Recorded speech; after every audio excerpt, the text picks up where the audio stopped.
The moment Juan Soto switched boroughs and joined the New York Mets, the baseball world in the Big Apple was sent into chaos. What looked like a monumental signing, possibly the biggest financial commitment in the history of the sport, has quickly evolved into one of the most hotly debated moves in recent memory. Mets fans are scratching their heads, Yankees fans are quietly smirking, and across the city, it's becoming harder to ignore the fact that the man who once electrified Yankee Stadium now looks like a shadow of his former self in Queens. Let's be honest. When Soto chose the Mets over the Yankees, many understood the decision. He got paid big time. We're talking nearly $800 million guaranteed, complete with all the perks. A suite for his family, franchise player treatment, long-term security. And to be fair, who wouldn't be tempted by that kind of deal? He earned it, no question. He was one of the most dynamic bats in baseball last season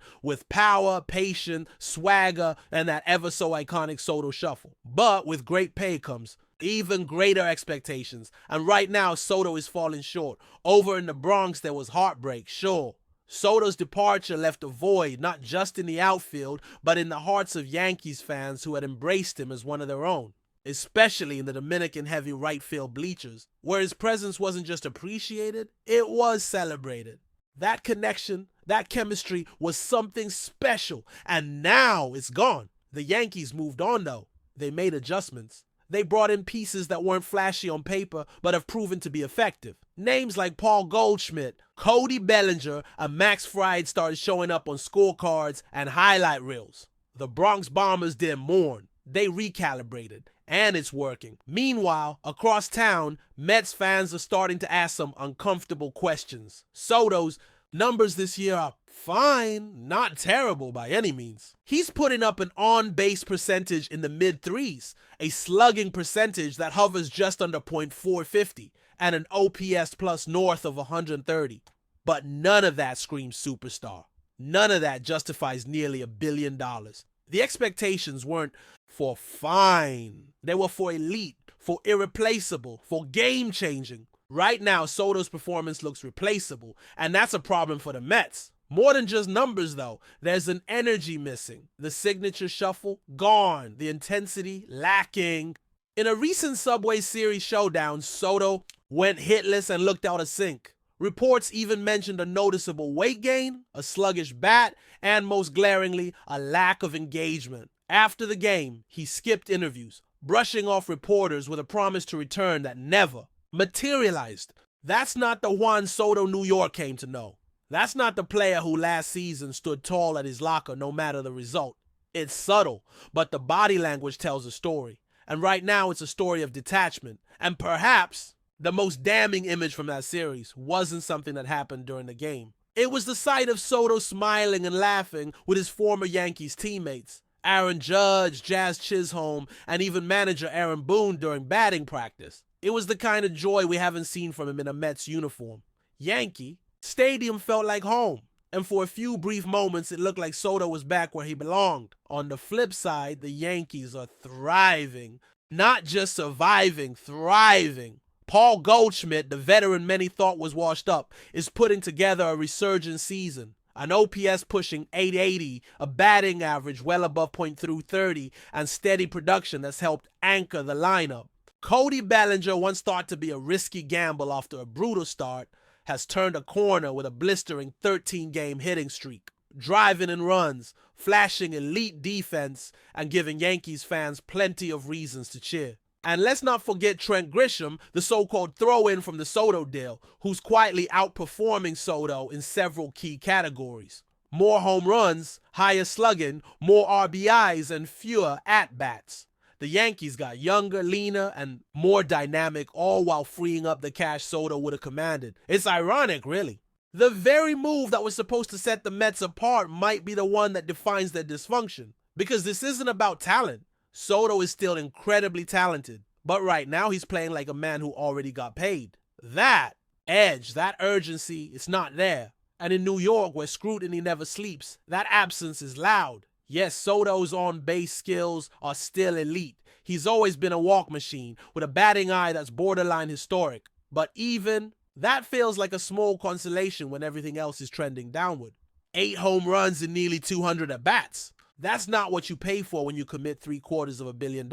And it's not just production, it's perception. Fans want to believe. They want to see fire, drive, and hunger. Right now, what they're seeing is a guy who jogs out grounders, cracks jokes with his old teammates while the Mets are losing, and fades into the background when the cameras are rolling. The Yankees, on the other hand, are building something, quietly, methodically, and with a surprising amount of cohesion. Max Fried has been lights out, anchoring the rotation with ace-level stuff and putting himself squarely in the Cy Young conversation. Ben Rice has become a fan favorite, and even players like Bellinger, who started the year looking completely lost, have found their rhythm at the perfect time.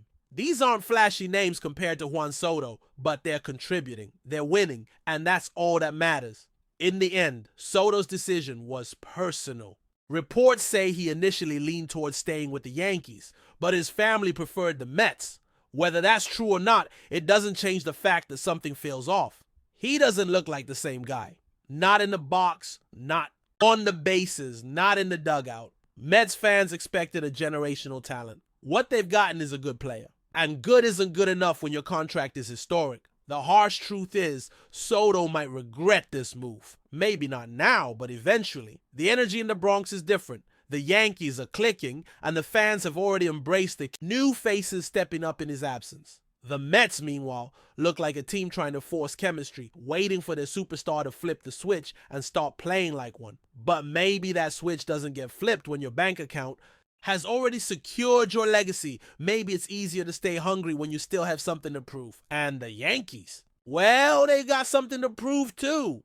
That they didn't need Soto to contend, that the Bronx is still the epicenter of baseball, that while one of the brightest stars in the game chased the bag, they chased wins and found them. Juan Soto didn't just leave a hole in right field. He left behind a chance to be the face of a franchise that breathes winning, and no amount of money, no matter how generational, can replace that feeling. Maybe he'll rediscover it in Queens. But from where we're sitting, it looks like the Bronx got the better end of the breakup. As the season has progressed, the contrast between the Yankees and the Mets has only become more apparent.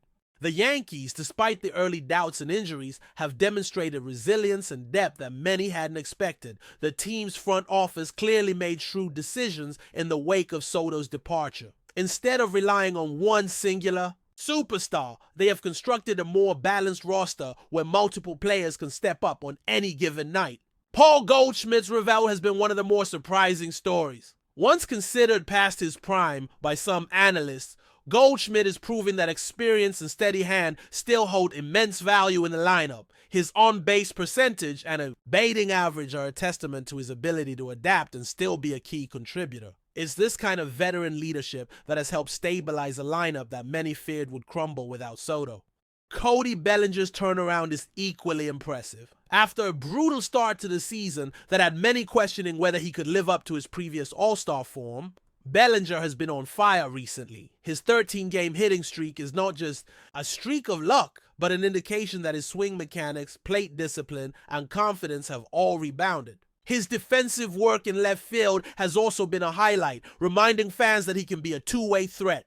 When a player with Bellinger's pedigree starts to find his rhythm, it changes the entire dynamic of a team's offense. And that's exactly what's happening in the Bronx. In addition, the emergence of younger players like Trent Grisham, acquired in a trade involving Soto, adds yet another layer of depth. Grisham's power numbers and overall offensive production are actually outpacing Soto's so far this year, which is a remarkable development considering the circumstances. The Mets, by contrast, seem to be grappling with the reality that their prized acquisition hasn't lived up to the staggering expectations. The weight of a $765 million contract is enormous, not just financially, but psychologically. Soto's lack of urgency and perceived drop in intensity has raised eyebrows not only among fans, but within the Mets organization itself.